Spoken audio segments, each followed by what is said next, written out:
Introduction. Astérisque. L'homme n'est pas un être fragmenté, mais une unité vivante, où le corps, l'âme et l'esprit s'entrelacent comme les fils de la même tapisserie divine. La recherche de sens est aussi ancienne que l'humanité elle-même. Dès le début, l'être humain regarde le ciel, son propre corps et l'invisible à la recherche de réponses qui transcendent la matière.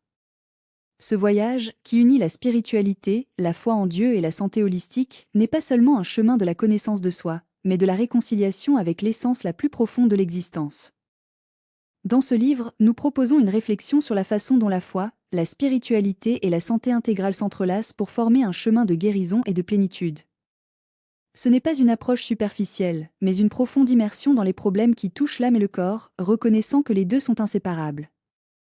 La santé n'est pas seulement l'absence de maladie, tout comme la spiritualité ne se limite pas aux rituels ou aux dogmes. Les deux sont des manifestations de la même vérité, la recherche de l'harmonie avec le divin, le cosmos et nous-mêmes. L'unité de l'être et la fragmentation moderne. Nous vivons à une époque d'extrême spécialisation, où le corps est traité comme une machine, l'esprit comme un ordinateur et l'âme comme un concept abstrait, souvent relégué à l'oubli. La médecine occidentale, avec ses progrès extraordinaires, réduit souvent l'être humain au système biologique, oubliant que nous sommes plus que la somme de nos parties. Mais que se passe-t-il lorsque la science et la spiritualité se rencontrent? Lorsque la prière devient un acte de guérison, quand la méditation devient la médecine et quand la foi se révèle comme un baume à l'âme tourmentée? Ce livre cherche à explorer cette intersection, non pas comme un déni de raison, mais comme une expansion de celui-ci. La foi en Dieu, quelle que soit la tradition religieuse, n'est pas un refuge pour les faibles, mais une base pour ceux qui cherchent un sens. La spiritualité n'est pas une évasion, mais une façon de voir la vie avec des yeux plus profonds. Et la santé holistique n'est pas seulement une mode, mais un retour à une sagesse ancestrale qui a toujours su que le corps et l'âme sont intrinsèquement liés. Le voyage de la guérison intégrale. La guérison, dans son plus large sens, ne se limite pas à la rémission des symptômes. Cela implique la restauration de l'harmonie intérieure, la réconciliation avec leurs propres ombres et l'ouverture à une dimension transcendante. De nombreuses traditions anciennes, de l'Ayurveda à la médecine chinoise, ont toujours su que la maladie est souvent née d'un déséquilibre spirituel ou émotionnel avant de se manifester dans le corps physique. Mais comment concilier cette vision avec la foi en Dieu? Comment comprendre que la prière peut être un acte de guérison, ainsi qu'un médicament ou une thérapie? Et comment intégrer cette compréhension dans un monde qui voit souvent la religion et la science comme des ennemis? Ce livre n'offre pas de réponse prête, mais invite une réflexion profonde. Chaque chapitre est une étape de ce voyage, explorant des fondements philosophiques de la santé holistique aux pratiques spirituelles qui peuvent transformer notre relation avec le corps et le divin. La foi comme pont entre le visible et l'invisible. La foi n'est pas aveugle. C'est, d'abord et avant tout, un moyen de voir au-delà de l'évidence. Lorsque quelqu'un prie pour la guérison, il ne nie pas la médecine, mais reconnaissant qu'il existe des forces plus importantes en jeu. Quand quelqu'un médite, il ne s'enfuit pas de la réalité, mais cherche un lien plus profond avec elle. La spiritualité, en ce sens, n'est pas un complément à la santé, mais sa propre essence. Un corps sain sans âme en paix est comme un vase vide. Et une âme en paix sans corps prudent est comme une flamme sans carburant. La vraie santé est l'union de ces deux aspects, et la foi en Dieu peut être le lien qui les relie. À quoi s'attendre de ce livre? Dans les prochains chapitres, nous explorerons philosophie de la santé holistique, comme les traditions anciennes et modernes voient la relation entre le corps, l'esprit et l'esprit. Spiritualité comme médecine, le pouvoir de la prière, de la méditation et du pardon dans la guérison. La science de la foi, ce que les neurosciences et la psychologie disent sur les effets de la spiritualité sur la santé. Le régime alimentaire de l'âme, comme la nourriture, le jeûne et la gratitude peuvent être des actes sacrés. La maladie comme message, lorsque le corps parle ce que l'âme ne peut pas exprimer. Mort et transcendance, comment la foi transforme notre compréhension de la fin de la vie physique. Ce n'est pas un livre à lire rapidement, mais à vivre. Chaque page est invitation à la réflexion, à la prière et à l'action. Parce que la vraie santé n'est pas seulement l'absence de douleur, mais la présence de sens. Que ce voyage soit, surtout, une découverte que Dieu n'est pas seulement dans le ciel, mais aussi en nous, en guérissant, en restaurant et en nous rappelant chez nous. Astérisque. La santé parfaite est l'harmonie de l'âme, de l'esprit et du corps. Et cette harmonie n'est possible que lorsque nous nous souvenons que nous sommes, tout d'abord, les enfants du divin. Chapitre 1. Contexte historique et philosophique. L'histoire de l'humanité est l'histoire d'une recherche incessante du sens. Chaque civilisation, chaque philosophie, chaque système de croyance est un miroir qui reflète non seulement ce que nous sommes, mais ce que nous aspirons à être. Pour comprendre l'intersection entre la spiritualité, la foi en Dieu et la santé holistique, il est essentiel de plonger dans les racines historiques et philosophiques qui ont façonné ces conceptions au cours des siècles. Ce chapitre ne se limite pas à une chronologie des événements, mais à une exploitation d'idées qui, en tant que rivières souterraines, ont alimenté la pensée humaine dans leur voyage vers l'intégration entre le sacré et le corporel. 1. Sagesse ancestrale, l'unité perdue. Dans les civilisations plus anciennes, il n'y avait pas de séparation rigide entre le corps, l'esprit et l'esprit. Les Égyptiens, par exemple, croyaient que K*, force vitale, et Bas*, l'âme, étaient des parties inséparables de l'être humain, et la médecine était profondément liée aux rituels religieux. Les prêtres médicaux, comme Imhotep, étaient considérés comme des intermédiaires entre Dieu et homme, dont les pratiques de guérison impliquaient non seulement des herbes et des potions, mais aussi des prières et des invocations divines. En Inde, Ayurveda, l'un des plus anciens systèmes médicaux du monde, est basé sur l'idée que la santé est un équilibre entre les dosha énergie vitale, et que la maladie se produit lorsqu'il y a une interdiction non seulement physique mais aussi spirituelle. La pratique du yoga, qui a émergé il y a des milliers d'années, n'était pas seulement un exercice corporel, mais un chemin d'union avec le divin, où le corps était considéré comme un temple pour être purifié. Dans la Grèce antique, bien que la philosophie occidentale ait commencé à séparer la raison de la foi, les figures comme Hippocrate reconnaissaient toujours l'importance de l'harmonie entre le corps et l'environnement. La théorie de 4 humeurs, sang, flegme, bile jaune et bile noire, reflétait une vision holistique, où la santé dépendait d'un équilibre interne et externe. Platon, dans son allégorie de la grotte, a déjà souligné l'idée que la vraie réalité est au-delà du monde matériel, suggérant que la recherche de la santé intégrale est également une recherche de connaissances spirituelles. 2. Dualisme et fragmentation de l'être. Avec l'avènement du christianisme et, plus tard, avec la pensée cartésienne, l'humanité a connu une profonde scission entre le corps et l'esprit. Saint Augustin, bien que reconnu l'importance de l'âme, a déjà introduit une tension entre la matière, considérée comme corruptible, et l'esprit, éternel. Cette dichotomie s'est approfondie de René Descartes, qui au XVIIe siècle a établi une séparation radicale entre res cogitant l'esprit, et restansa le corps, réduisant le physique à une machine et le spirituel à une substance immatérielle. Cette fragmentation a eu des conséquences profondes en médecine et en spiritualité. La science moderne, influencée par le positivisme, a commencé à voir le corps comme un ensemble de systèmes biologiques, tandis que la religion, dans de nombreux cas, était limitée aux problèmes moraux et métaphysiques, perdant son lien avec la guérison complète. Le résultat a été une vision réductionniste de la santé, où le traitement de la maladie est devenu de plus en plus spécialisé et déconnecté de la dimension spirituelle de l'être humain. 3. La renaissance de la vision holistique. Cependant, le XXe siècle a apporté un mouvement de retour à la vision intégrée de l'être humain.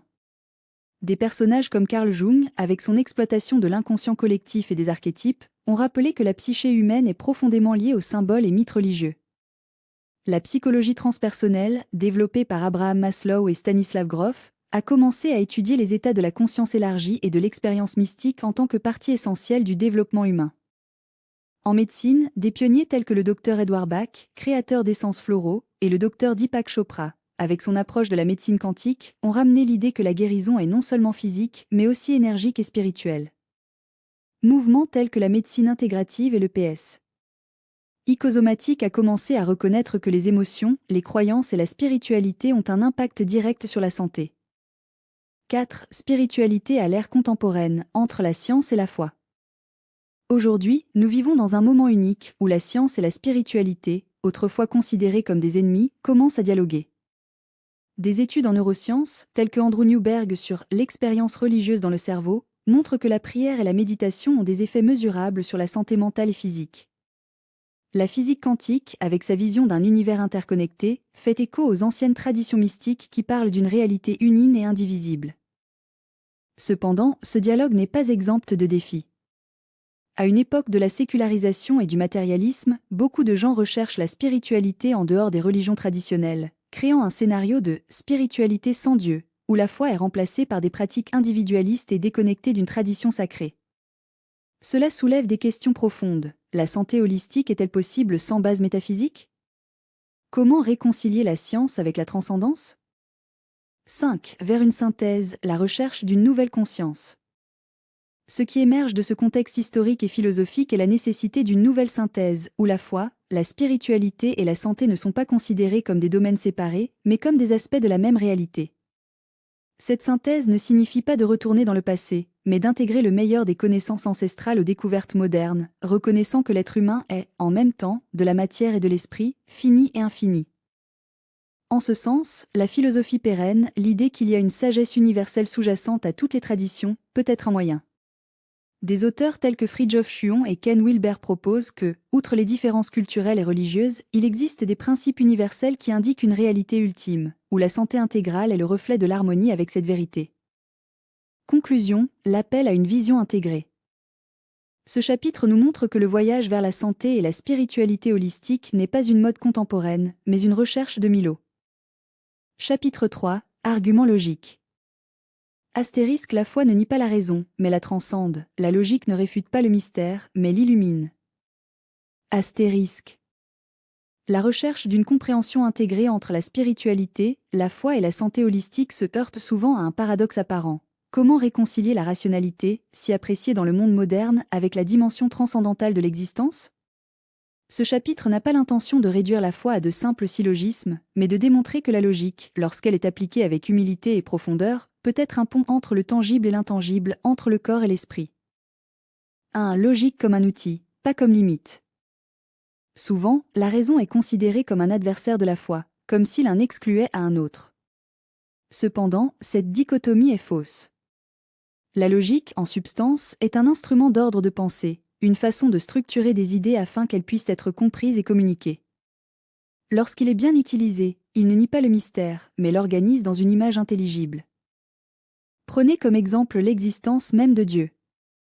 Des philosophes comme Thomas d'Aquin, dans leur astérisque résumé théologique astérisque, ont présenté des arguments logiques pour l'existence divine, comme l'argument cosmologique, tout ce qui existe a une cause, et Dieu est la cause incusée, ou l'argument téléologique, l'ordre de l'univers suggère une conception intelligente. Ces arguments ne prouvent pas Dieu au sens empirique, mais montrent que la raison peut indiquer une réalité qui va au-delà. De même, la santé holistique peut être abordée logiquement. Si nous reconnaissons que l'être humain est une unité corporelle sans esprit, il est logique que les déséquilibres dans un domaine affectent les autres. La logique ici ne nie pas l'intuition ou l'expérience spirituelle, mais la complète, offrant une structure pour comprendre comment ces dimensions interagissent. 2. Le principe de causalité et de santé holistique. L'un des piliers de la logique classique est le principe de la causalité. Chaque effet a une cause. Lorsqu'il est appliqué à la santé, ce principe révèle que les maladies ne découlent de rien, mais sont le résultat de déséquilibres physiques, émotionnels ou spirituels. Par exemple, le stress chronique, cause émotionnelle, peut entraîner des problèmes cardiaques, effet physique. De même, une vie dépourvue de sens, cause spirituelle, peut entraîner une dépression, effet psychologique. La logique, dans ce cas, identifie non seulement la relation causale, mais aussi. Cela suggère que la guérison devrait être multidimensionnelle, ne traiter que le corps sans considérer l'esprit et l'esprit est une approche incomplète. Ici, la foi entre comme un élément unificateur. Si nous croyons que Dieu est la source ultime de toute existence, alors la pleine santé ne peut être réalisée que lorsque nous sommes en harmonie avec cette source. La logique ne réfute pas cette idée. Au contraire, elle la soutient en montrant que la fragmentation, physique, émotionnelle ou spirituelle, mène à la souffrance, tandis que l'intégration conduit à la guérison. 3. La logique de la foi, au-delà de la réduction du rationalisme. L'une des plus grandes idées fausses de la pensée moderne est de confondre la rationalité avec le matérialisme. La science, par exemple, opère dans un paradigme qui exclut souvent le spirituel car il n'est pas mesurable. Cependant, la logique ne se limite pas à ce qui peut être quantifié. La foi, en substance, n'est pas irrationnelle, mais supractionnelle. Il fonctionne à un niveau que la raison pure ne peut pas atteindre, mais il ne le contredit pas non plus. Lorsque quelqu'un éprouve un miracle, par exemple, la logique ne peut pas l'expliquer dans les paramètres scientifiques conventionnels, mais il ne peut pas non plus nier sa réalité subjective et transformatrice. En santé holistique, cela se manifeste lorsque quelqu'un éprouve la guérison par la prière ou la méditation. La logique ne peut pas mesurer l'action divine, mais il peut reconnaître que l'esprit et l'esprit ont un impact mesurable sur le corps. Les études en psychoneuro-immunéologie, par exemple, montrent comment les croyances et les émotions affectent le système immunitaire. La foi n'est donc pas un saut dans le vide, mais une confiance dans un ordre plus profond que la raison ne peut qu'un aperçu. 4. Cohérence comme un vrai signe. L'un des critères logiques pour évaluer la validité d'une idée est sa cohérence interne. Une vision du monde constamment contradictrice n'est pas durable. Lorsque nous analysons l'intersection entre la spiritualité, la foi et la santé holistique, nous trouvons une cohérence remarquable. Si Dieu est l'amour, comme enseigné dans de nombreuses traditions spirituelles, alors la pleine santé ne peut être réalisée que dans un état d'amour et de paix intérieure. Si l'être humain est une unité, défendue par la médecine holistique, alors la fragmentation entre le corps et l'esprit est la racine de la souffrance.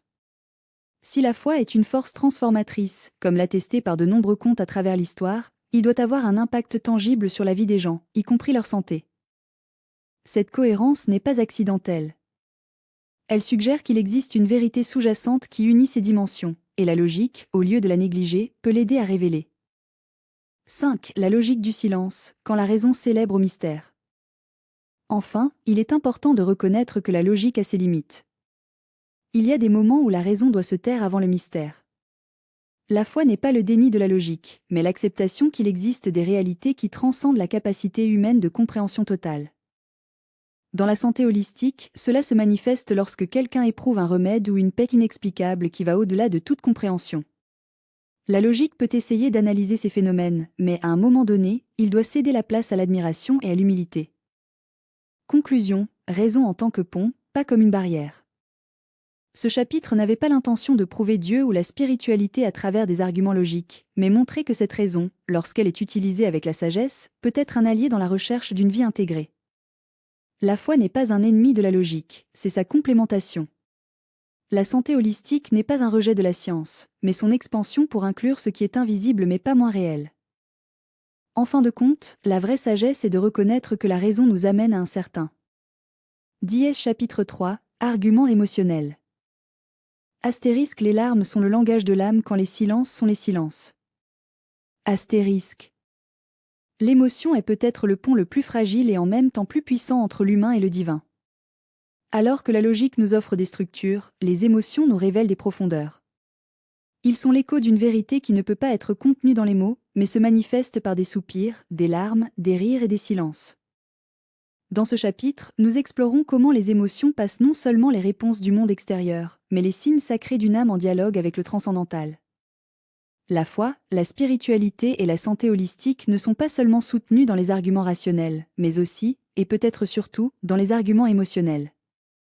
Ils sont la voix du cœur, la langue de l'invisible, le témoignage qu'il y a quelque chose au-delà de ce que nous pouvons mesurer ou expliquer. Voiture. 1. Émotion comme portail pour le sacré. L'expérience religieuse, en substance, est profondément émotionnelle. Ce n'est pas un hasard si les grands mystiques, prophètes et saints décrivent leur rencontre avec le divin en termes d'extase, de douleur, de joie ou de désespoir. Moïse trembla devant le buisson en feu, Jérémie a pleuré sur la destruction de Jérusalem, Francis d'Assise a chanté en extase avec les oiseaux.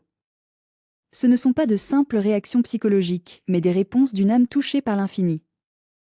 L'émotion n'est donc pas un obstacle à la raison ou à la foi, mais une façon d'accès aux dimensions les plus profondes de l'existence. Lorsque nous pleurons, nous ne libérons pas seulement la tension, nous participons à un ancien rituel de purification. Lorsque nous ressentons de la joie, ce n'est pas seulement un état de bien-être qui passe, mais un aperçu de l'harmonie cosmique. La science moderne, à son tour, a reconnu le rôle des émotions dans la santé physique et mentale.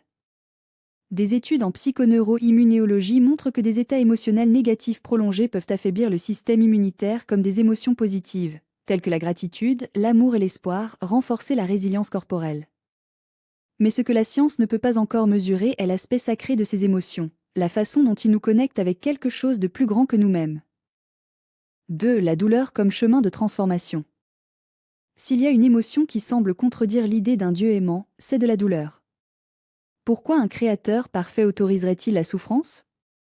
C'est l'une des plus anciennes questions de l'humanité, et les réponses varient selon la tradition spirituelle. Certains voient la douleur comme une punition, d'autres comme une preuve, et il y a ceux qui le comprennent comme une invitation à la transformation. Du point de vue holistique, la douleur n'est pas seulement un symptôme physique ou psychologique, mais un signe que quelque chose doit être intégré. C'est, dans de nombreux cas, la langue de l'âme qui demande l'attention. Lorsqu'elle est ignorée, la douleur devient chronique. Lorsqu'il est accueilli, il peut devenir de la sagesse. La tradition chrétienne parle du « feu purifiant », l'idée que certaines douleurs sont nécessaires pour que l'or de l'âme soit affiné. Dans le soufisme, la douleur est considérée comme une brûlure des impuretés de l'ego.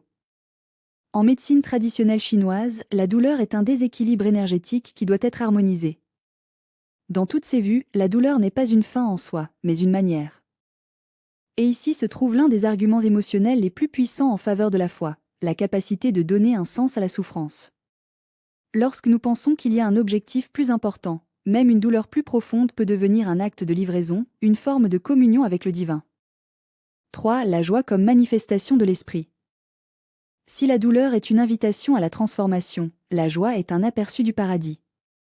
Ce n'est pas seulement un état d'esprit, mais la preuve que le royaume de Dieu est proche.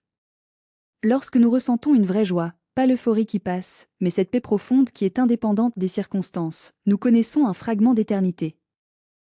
La joie spirituelle n'est pas l'absence de problème, mais la présence de quelque chose de plus grand en nous. Elle est la certitude que, malgré tout, la vie a un sens.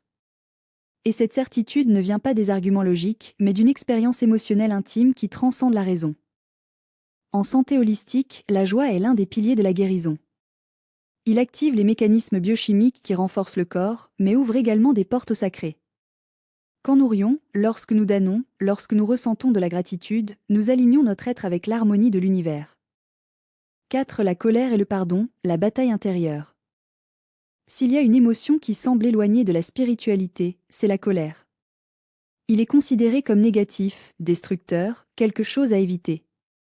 Mais en fait, la colère est une énergie puissante qui, lorsqu'elle est correctement, peut devenir justice, courage, en action transformatrice. Le problème n'est pas de la colère en soi, mais ce que nous en faisons. Lorsqu'il est réprimé, il se transforme en ressentiment, qui érode l'âme et le corps. Quand il exprime destructivement, cela nous fait mal et les autres. Mais lorsqu'il est reconnu et transmuté, il peut devenir un moteur de changement. Le pardon dans ce contexte n'est pas le déni de la colère, mais son surmonté. Ce n'est pas un acte de faiblesse, mais de force spirituelle. Lorsque nous pardonnons, nous ne disons pas que ce qui s'est passé était acceptable, mais nous ne lui permettons pas de définir notre avenir. Du point de vue holistique, le pardon est essentiel pour la santé. Des études montrent que les gens qui cultivent aiment le pardon a une incidence plus faible de maladies cardiovasculaires, moins de stress et une plus grande longévité. Mais plus que cela, le pardon est un acte sacré, une façon de nous libérer des chaînes du passé et de nous ouvrir à la grâce. 5. Amour comme fondement de tout. S'il y a une émotion qui résume tous les autres, c'est l'amour. Il est en même temps le début et la fin de chaque voyage spirituel. Toutes les traditions parlent de lui, l'amour agape des chrétiens, le bhakti des hindous, les Ened. Chapitre 3. Argument existentiel. Astérisque. L'existence n'est pas un problème à résoudre, mais un mystère à vivre. Et c'est dans le silence entre le doute et la certitude que Dieu murmure. Doute comme pont pour la foi. L'existence humaine est un champ fertile pour le doute. Des questions de Socrate au dilemme moderne sur le sens de la vie, l'homme se débat entre la certitude et le vide. Mais que se passe-t-il si le doute n'était pas un obstacle, mais un moyen ? Et si l'incertitude était la matière très première de la foi ?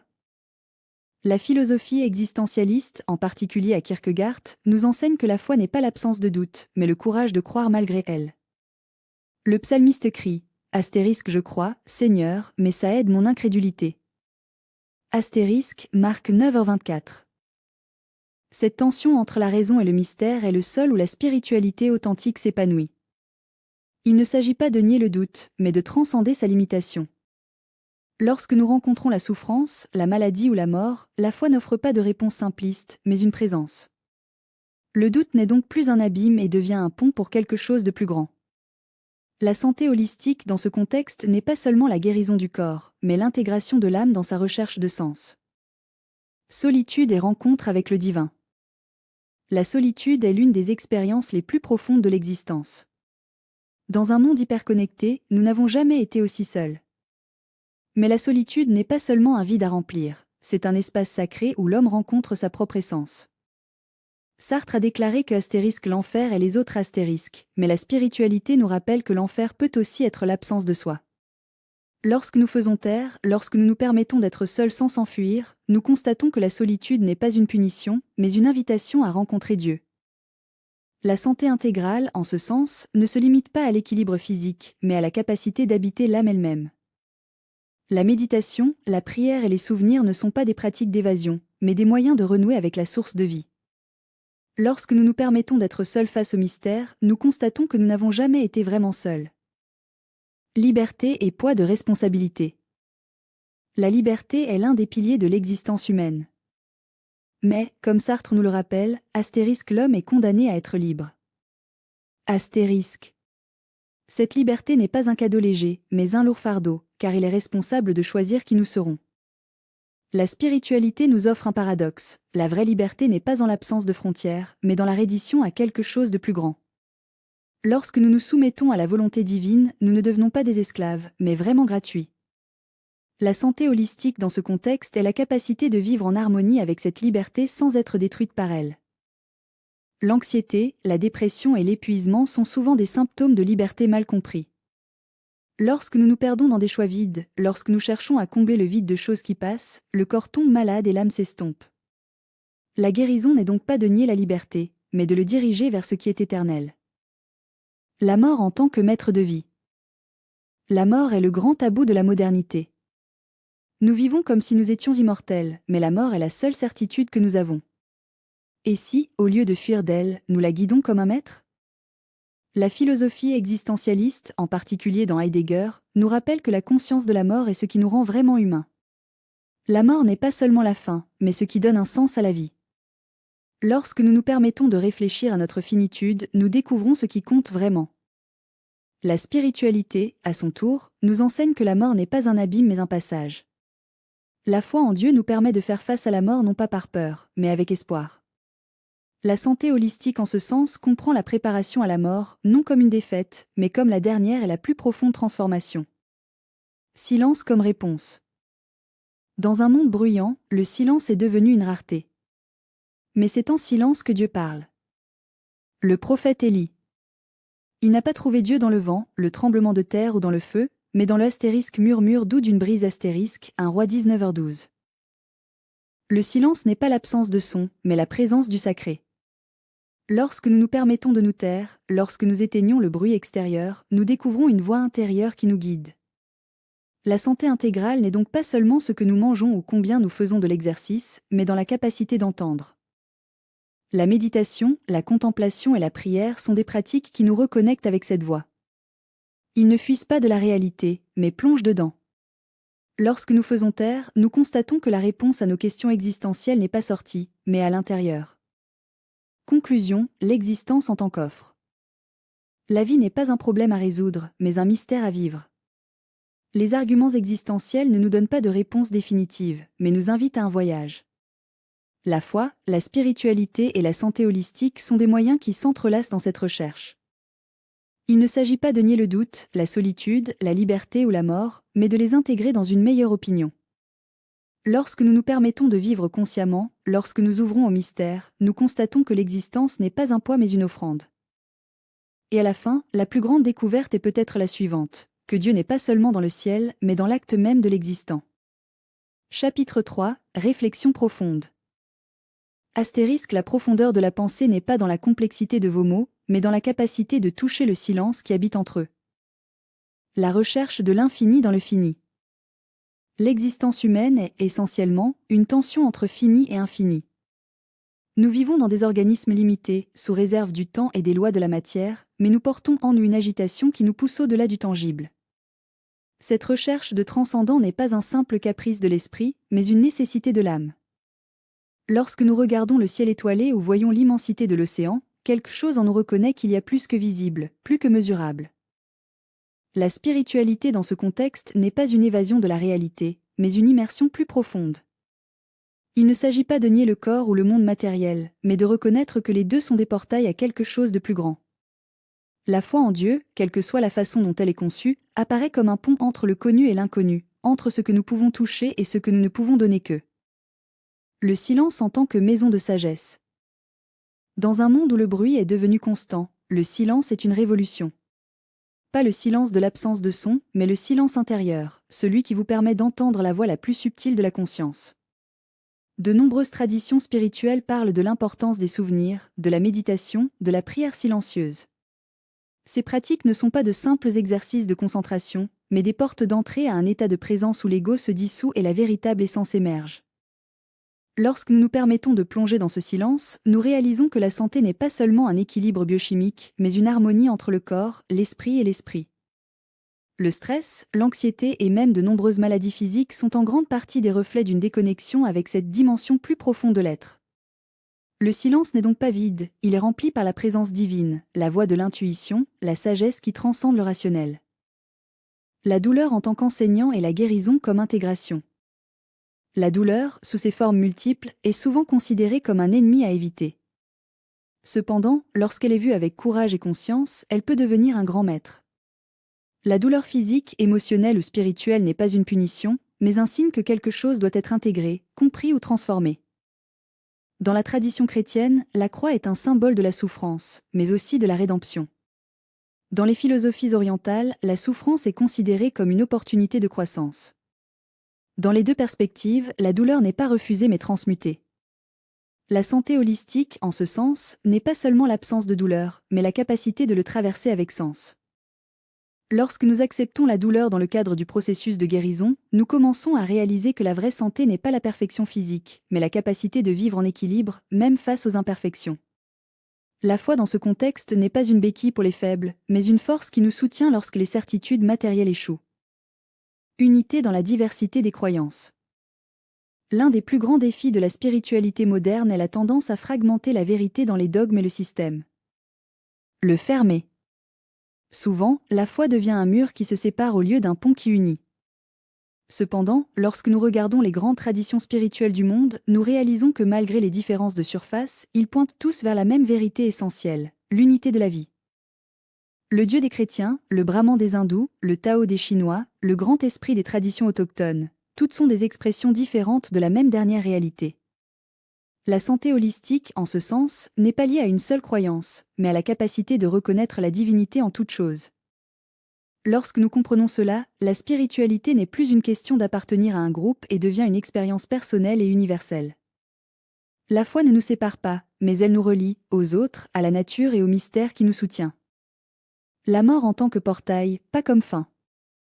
La mort est peut-être le plus grand tabou de la société moderne. Nous vivons comme s'il n'existait pas, comme si la vie était un projet infini.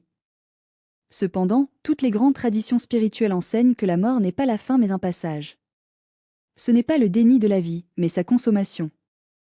Lorsque nous sommes confrontés à la mort avec conscience, notre relation avec la vie change profondément. Nous cessons de vivre dans la peur et vivons en gratitude.